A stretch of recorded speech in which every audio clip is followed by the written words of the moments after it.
Perjuangan melawan ancaman pemberontakan. Nah, ceritanya di sini ada Pulau Sumatera, di sini ada Pulau Jawa, di sini ada Pulau Kalimantan, di sini ada Pulau Sulawesi. Nah, dan di sini ada Pulau Irian Jaya beserta pulau-pulau kecil dan Nusa Tenggara, dan yang ini Pulau Maluku.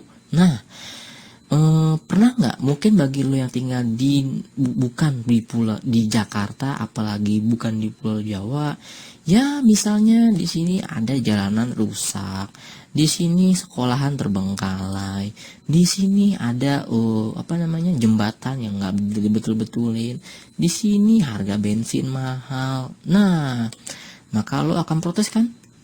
Woi, kok gue jalanannya rusak? Woi, sekolahan mana nih? Woi, jembatan dong, jembatan gitu. Woi, bensinnya kok mahal, bensin. Tetapi yang di sini enak-enak aja gitu ceritanya ya. Dan abis itu dengan enak-enak aja, iya, ntar saya betulin. Oke.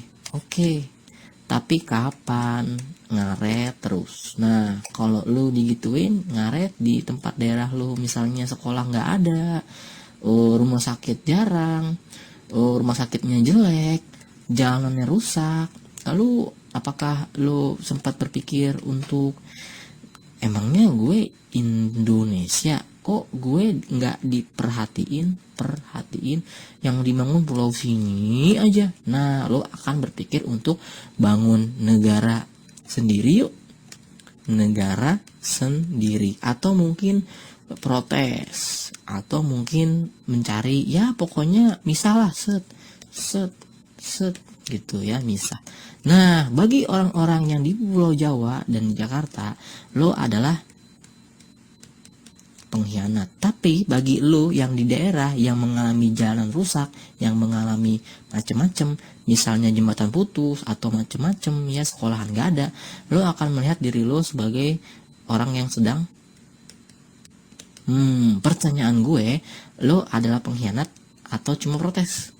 Ayo, lo berkhianat atau protes?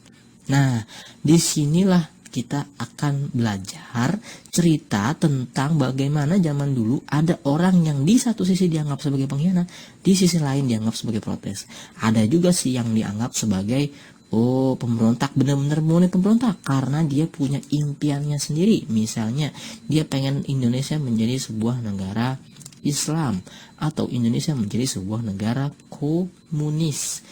Ini namanya ideologi. Ada lagi yang ingin Indonesia itu ya sekedar dia pengen punya kepentingan lah, kepentingan ya, dia pengen punya tentara sendiri, negara sendiri, atau dan lain-lain kepentingannya. Dan ada lagi misalnya ada orang yang cuma baik lagi nih protes, woi jangan Pulau Jawa terus, Sumatera juga dibangun, Kalimantan dibangun ya, dan lain-lain. Nah, itu dia cerita tentang perjuangan melawan ancaman pemberontakan, yang mana ini dimulai jauh semenjak sebelum Indonesia demokrasi liberal, bahkan sebelum Indonesia Republik Indonesia Serikat. Jadi semenjak sebelum 1949 dan hingga sesudah Indonesia 1999 alias sesudah Indonesia demokrasi liberal, ada upaya untuk melakukan yang namanya pemberontakan. Ada orang yang pengen rusuh, ada orang yang pengen misah, ada orang yang cuma pengen protes. Nah, seperti apa ceritanya? Cek lebih lanjut.